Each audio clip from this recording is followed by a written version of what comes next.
Namaste everyone, welcome back to Dr. Pai's Astrology channel, and we are back with our ongoing series with Kṣaṇāti from Kṣaṇāti Jyotish. Namaste Kṣaṇāti, welcome back. Namaste, Navjeet ji. I'm so excited to be here today. Many good things. I know it's been a few weeks since our last Nakshatra Dharma video, and I know many people are asking for this next installment. They were wondering if we were even going to finish. So yes, we're going to finish the whole series. Navjeet ji was sick and I was moving. I just moved into the city of Philadelphia, so we will be completing our series in these coming weeks. Yeah, super excited. And today we are continuing with Hasta Nakshatra. Excellent. Oh my gosh, I'm so excited as we get into the Virgo and Libra nakshatras. I will just start with a quick chant to our guru, Amritananda Mahima.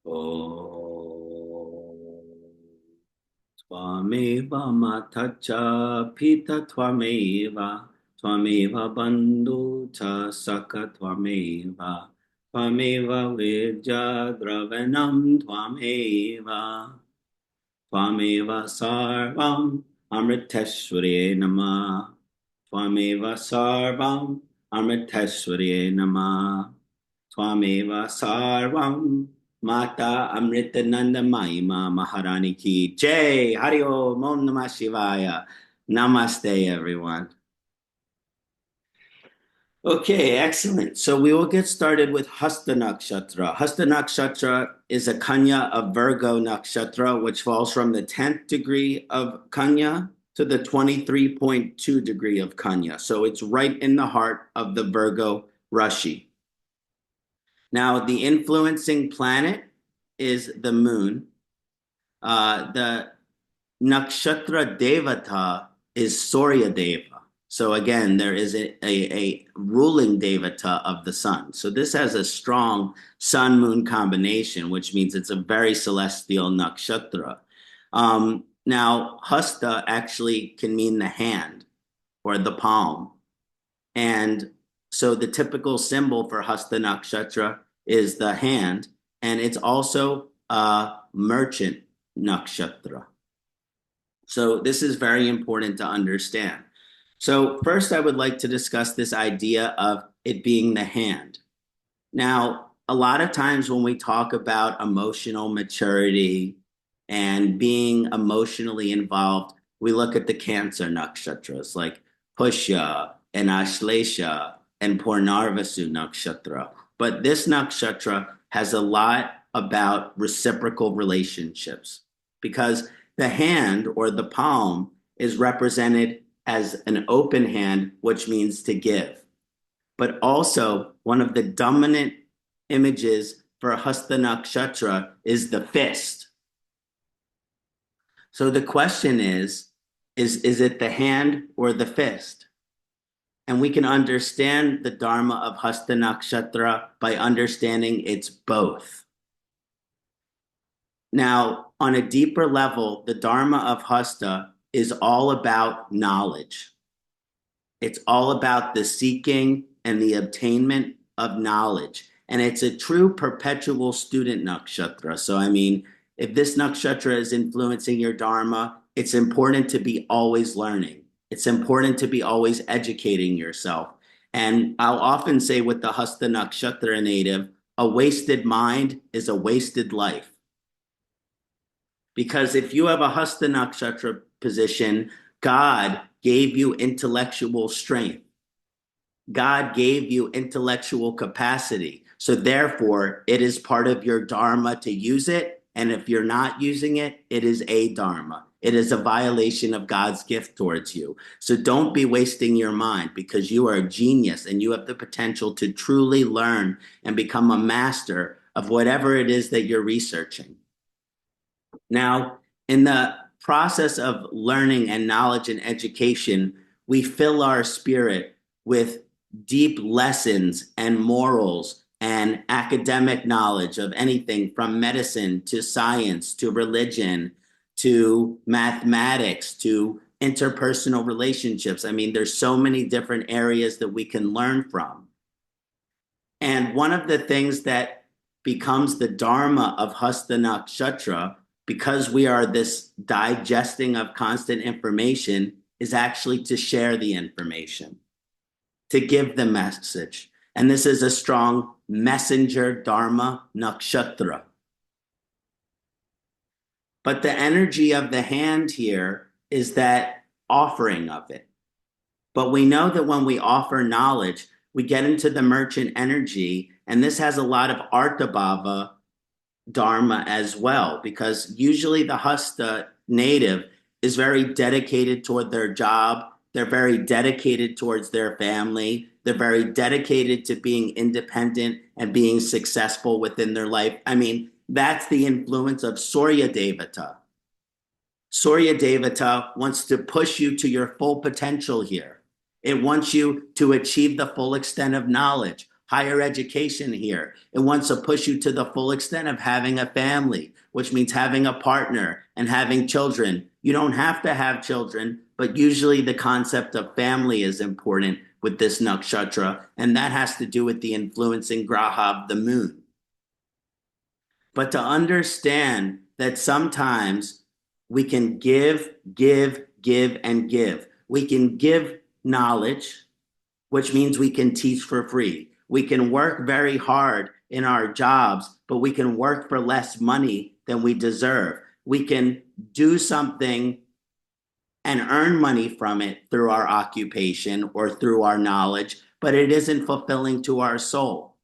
And this is when the Dharma of the Hasta Nakshatra is the fist. Because we have to know when to defend ourselves like a boxer. Because if we're giving knowledge, but the question is that life is a two-way street. And if we're teaching, a deaf ear doesn't hear. And I was once told something that the ears, they're truly only capable of listening what we're ready to hear. And often the Hasta native wants to share information with everyone. They want to teach people. They want to give people rich information and knowledge, and they want to educate themselves, and they want everyone to be as educated as them, which is beautiful from an intentional perspective. But when we give, let's say, knowledge, but someone else isn't ready to hear it, it actually drains from our energy and it blocks our sun.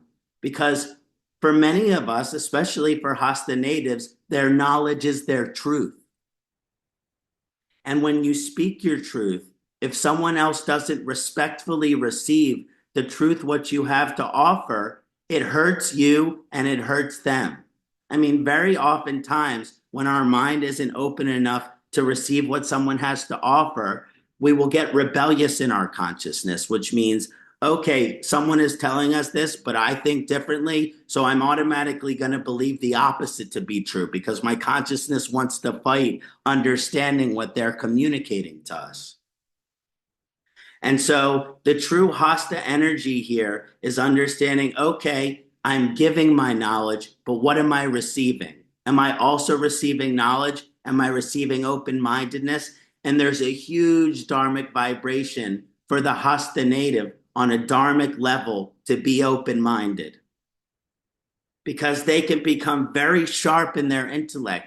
And usually when they're sharp in their intellect, they believe that what I think, what I know, what my knowledge is, I believe that to be true. But our guru and many people will teach us that he or she who thinks they know everything really knows nothing at all. And that is about the humility of knowledge. Yes, do you deserve to be listened to? Well, only if you can remain teachable, only if your mind can remain malleable. I mean, like I said, this is a perpetual student dharma. which means just because you learn what you want to learn doesn't mean that knowledge is over. Whatever area of interest that you're invested in, you should try to understand what the opposite perception is. If you're a Republican, you should try to understand the Democrat. If you are a liberal, you should try to understand the conservative. If you're an atheist, you should try to understand the religion. If you are the religious, you should try to understand the atheist. This is the Dharma of the Hasta Nakshatra, is the open mind, because only truly will our message be open to receive when we are open ourselves. It's remaining teachable. It's remaining open. And we have to create a fist of defensiveness when someone is trying to take from us our knowledge. And by the way, another dharmic aspect here, as I mentioned, this is a merchant nakshatra. And that's very important because usually Hasta natives, they have a strong dharma, which is dedicated to their career, that is dedicated to their occupation. But especially in this modern world that we live in, just because we enjoy doing something doesn't mean that we earn money from it. And usually if we enjoy doing something, we'll do it for free. I mean, I can't tell you how many of my students, they graduate their Jyotish certification and then they want to take that knowledge and they want to go share it for free. Oh, let me do reading for this friend. Let me do reading for that person. Oh, this person asked me about my Jyotish and let me do this work for free. But there is this beautiful concept in the Vedic scriptures of Guru Dakshina. And Guru Dakshina suggests that if we're offering a divine wisdom from which we've dedicated our service to and studied, and we're offering it for free, and there's not a reciprocal exchange going on, guess what? It creates karma. So you're not serving yourself and you're not serving it for them by doing it for free. I mean, the closest I get to doing readings for free is that I do readings and the money goes to my guru. You know, like if you go to see Amma at any of her events in North America, she has 6 to 10 Vedic Jyotisha there, which I'm all very friends with. And many of them I've given free tickets to the Parashara conference this year, and they will be attending. But they are doing this beautiful service. But guess what? There's still a guru, Dakshina. Yes, maybe they're not putting the money in their pocket, but they're giving their money to our guru, Satguru Mata Amritananda Mayima, who does so much service for the world. So there's two merchant dharmic aspects here, which is if you're doing what you love, you have to be able to properly be compensated for it. And again, not always does that money the compensation. Sometimes we do exchanges. Like, for example, there's another top Ayurvedic doctor here in Philadelphia, Dr. Antonio, and I will do a reading for him, and he will give me marma therapy. Well, he's not paying money in my pocket, but guess what? There's still Guru Dakshina going on. He's sharing Ayurveda with me, and I share the Jyotish with him. There has to be an equal exchange, or otherwise it's creating karma. I don't care how much you do love what you're doing, Hasta. It is still an exchange. And then the other thing is the Hasta native, they can work very hard and do many hours and like a slave to their job. Like, even if you're getting paid, you can still be a slave to your job. And you're like, well, I'm earning money, so it's good, but that's not reciprocal either. There has to be, and that's the real evolutionary dharmic energy here, is to find a balanced and reciprocal exchange between the hand and the fist in terms of our job, in terms of our family relationships, in terms of our service. I mean, it's this constant balance of what am I offering, but what do I need to be protected from? What do I need to be defensive of? So that properly we can be a messenger. So again, there's really this duality between the open hand and the closed fist. and also this strong Dharmic element of being open-minded so that people can properly receive what we have to offer them and what they have to offer us. So that's my brief elaboration on Hasta Nakshatra. Thank you, Kṣaṇāti, for such a deep explanation on Hasta.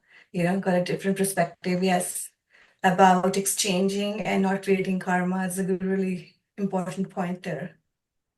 Thank you, Navjeet. I hope all the hostas out there will remain open and understand the power of exchange. Okay, Thank you. next, my pleasure. So next we'll be talking about Chitra Nakshatra. Chitra Nakshatra is a cusp nakshatra, which means it starts at 23.2 degrees of Virgo and goes to 6.4 degrees of Libra, of Tula Rashi. Now, so that's a cusp. So again, it matches, it's the melding or the meeting of Virgo and Libra. Now, some important things to note about Chitra Nakshatra is its influencing graha is Mangal, is Mars. Its divine deity is Vishvakarma, the celestial architect. It is a symbol, or Chitra means the activator or the jewel or the bright. And it is associated with the Shudra, the servant caste. So understanding this, first we'll talk about this aspect of Vishvakarma, the celestial architect. So what is this? The celestial architect is an aspect or manifestation of Brahma. It is that which creates. And if you combine that energy of Vishvakarma with that influencing graha of Mars, this is one of the most action and energy-oriented nakshatra. It is what I call the catalyst. They have a dharma to be action and energy-oriented. This is a progressive nakshatra. The question is what am I doing next in my life? What am I creating? How am I progressing? It wants to, again, use knowledge and use action and use relationships to create positive energy, to create tejas, to create rajasic vibration, which is going to allow for the creation of all sorts of beautiful things. I mean, this is an instigator. This is the person who is very innovative. I mean, they create a lot of powerful direction and motivation and ambition for other people. They are truly the inspirers. This is an inspire-laden nakshatra. So the real dharma to activate this Vishvakarma Mangal union yoga energy is to be self-realized and have good confidence and self-esteem. And I always like to say there's a lot of alignment to Chitra Nakshatra Dharma where you are ambitious when you are motivated. I mean, the real dharma of this nakshatra, whenever I see this with the Chitra native, I really feel a lot of empathy and compassion for them, is they are deflated. They don't have ambition. They don't have motivation. They feel lazy. They feel sad. They feel depressed. I mean, and this could be associated with the Shudra vibration, which is in Chitra Nakshatra, which is, it's always about pushing through. I mean, I often say this is a war nakshatra. But I'm not, and obviously I've noticed this actually, there's a lot of people in the military with Chitra positions. But it's really about the war to fight to receive the next level of growth in life. Like, for example, this is a Shudra nakshatra. But, and this is one of the ways that I disagree with the caste system, you can be born in a certain caste, like you can be born within poverty. But if there's one thing that living in America has taught me from my family in Israel and Russia and Ukraine, being dirt poor, nearly homeless. My grandfather, him and his 8 siblings shared one bedroom. They all slept in the same bed. We were born dirt poor. But just because you're born in a specific caste doesn't mean that there's not a way out. How do you get to your next level in life? And this is what the Chitra Nakshatra Dharma is about, which is the jewel, which is seeing the potential, which is seeing the destiny, which is understanding, okay, well, I might have got dealt a tough hand, a tough set of circumstances in life. Maybe you were born with one parent. Maybe you were born, into a family of addiction or mental illness. Maybe you were born into poverty. But to just accept that and give up on getting past that challenge, that is not dharma. That is defeat. And in war, we never admit defeat. In war, we always keep fighting until there is freedom, until there is sovereignty, until there is independence. This is the individual of Chitra is fighting for their freedom so that they can create opportunities. This Chitra Nakshatra Dharma is about the creation of opportunities. And the question is what kind of opportunities have you created for yourself? You might have been born poor, but if you work your butt off and you go to school, guess what? You have a chance to be wealthy. If you were born into a family of addiction and alcoholism, you can choose a path of sobriety. This is fighting the war. This is not giving up defeat and allowing yourself to be conquered by a system, by a power, by an authority. This is the one that pushes past and says, you know what? I'm not going to throw a pity party. I'm not going to wah, woe is me, and cry about this. The question is, what can I do? Vishvakarma, the celestial architect, well, you can embody that energy in Chitra Nakshatra and create any opportunity for yourself.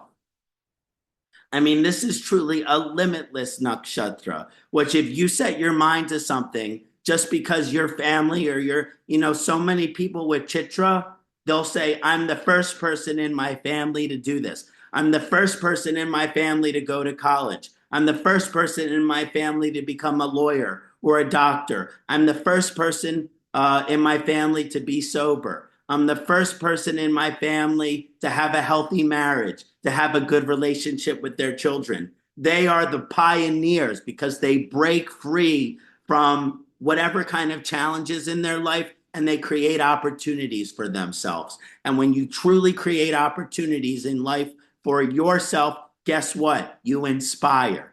Like I said, these are the inspirers. And through your own ambition and motivation and willingness to do the hard work that it takes to get to the next level in life, you inspire your family, you inspire your children, you inspire other people to say, you know what, that individual, it didn't seem like they could do what they did, but they did do it. And guess what? I can do it too. So, I mean, I just get chills all over because the Chitra native, they show us that no matter how small of a country you are and another country is attacking you in this war, you can win your battle. And you can achieve freedom and independence and success and motivation. And through the spirit of Vishvakarma, create infinite possibilities for yourself and create infinite possibilities for other in this crazy war of life that we live.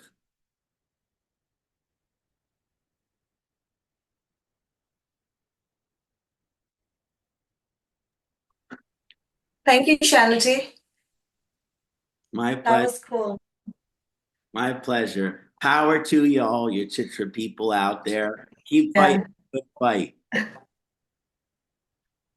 So the last nakshatra, which we will talk about today, is one of my favorite nakshatras because I obviously love any Rahu influenced nakshatra, is where we discuss Swati. Swati is in the heart of Libra and falls from 6.4 degrees Libra to 20 degrees of Tula Rashi. Its influencing graha is Rahu, Rahave, and its symbol is often seen as a piece of coral.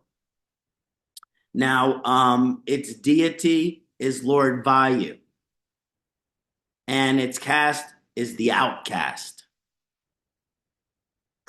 The outcast, which again, well, it's more like a butcher caste for Swati, but it's pretty close to the outcast. You know, it's definitely an outsider energy, but it's somewhat accepted as compared to like Vishaka, which is truly outsider, which we'll talk about in our next video. So again, Swati is like really good. It's Swati, really good, really great. But I like to translate it to as awesome. Swati means awesome. That which is powerful, that which is great, that which is in amazing, that which is, you know, again, the direct like Hindi translation is like very good, but I like to call it the awesome nakshatra.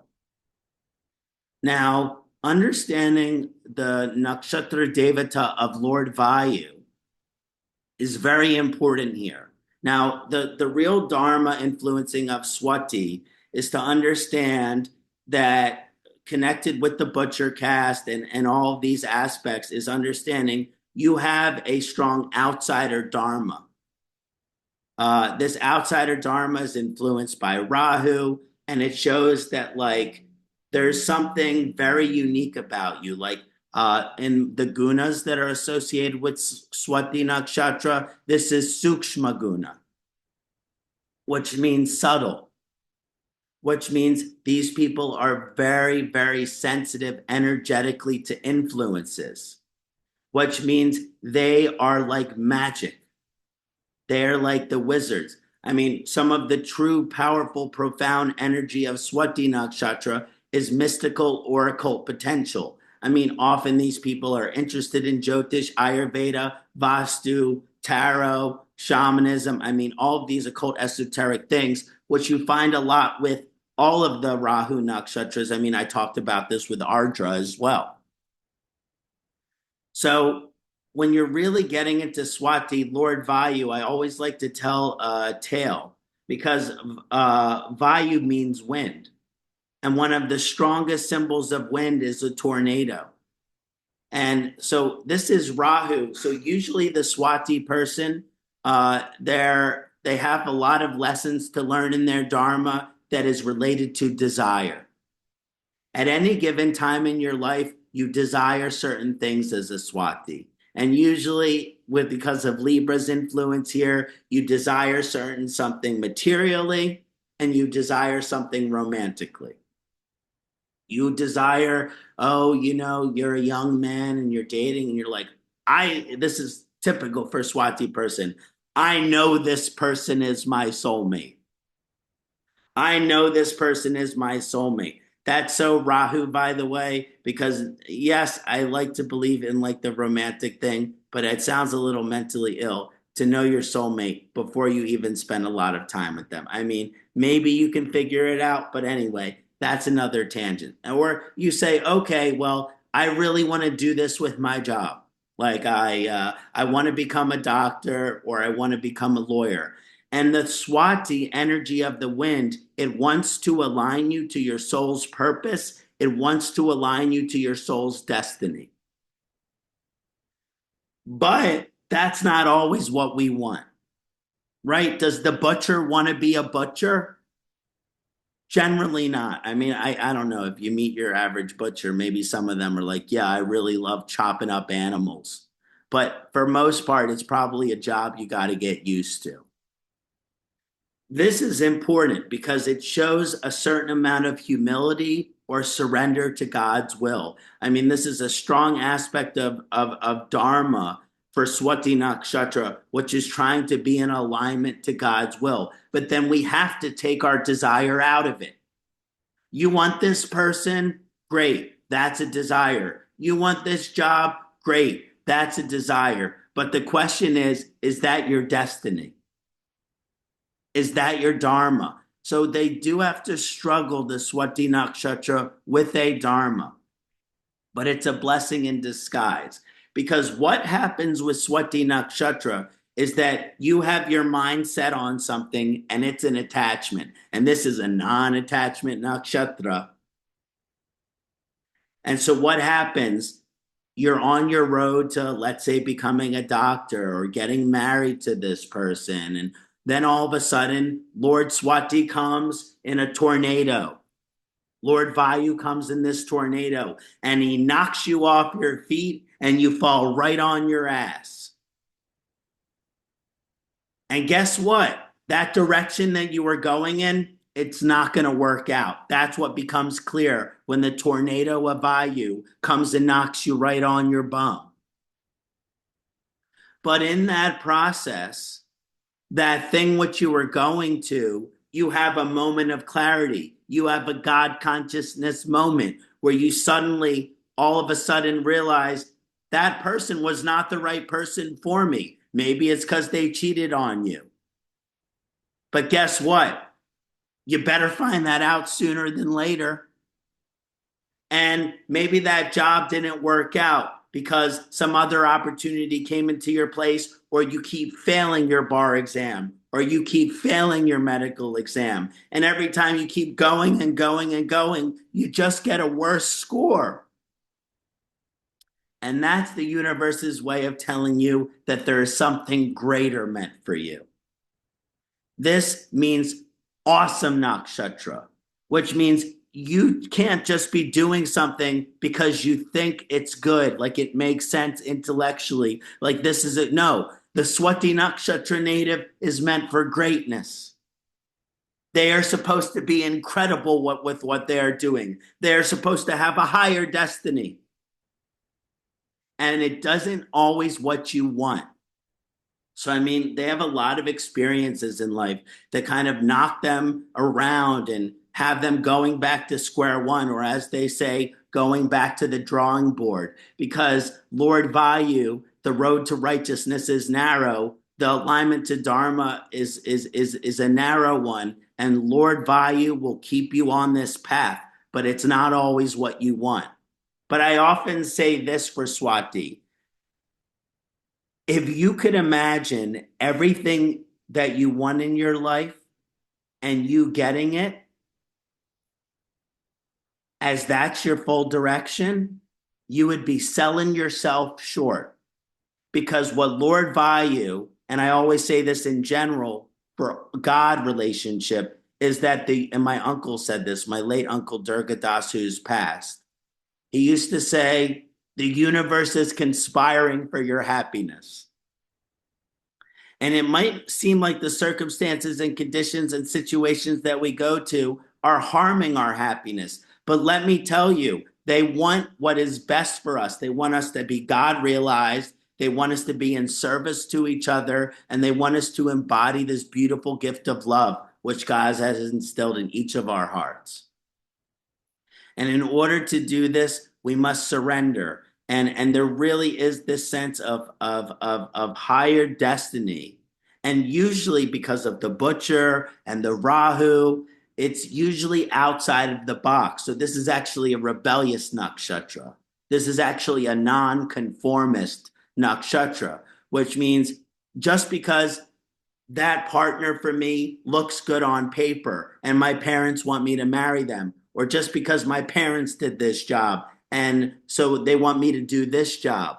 Well, like I said, there's a mystical, occult, esoteric, outside of the box, dharmic vibration for the Swati. So you have to follow your heart's passion.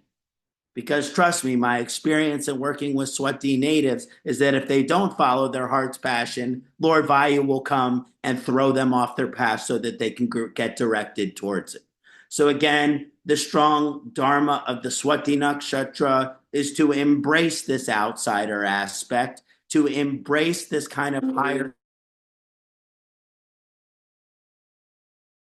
my apologies, to embrace this higher caller vibration, to embrace this aspect of letting go of what we think feels good, looks good, smell good, tastes good, and actually be in alignment with this awesome energy so that our soul can be fulfilled, so that our soul can be satisfied, no matter how strange or untraditional it may sound.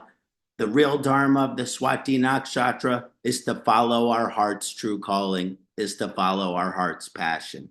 So I hope this elaboration on Hasta, Chitra, and Swati Nakshatra has been beneficial. And next time, Navjeet and I will be going over Vishaka, Anurad, and Jyesta Nakshatra. Thank you so much, Kṣaṇāti, for your time and sharing your knowledge with us and continuing to doing this series all together has been so wonderful and so, learning curve for me. So thank you. Thank you for sharing with us. My pleasure. Namaste. Namaste.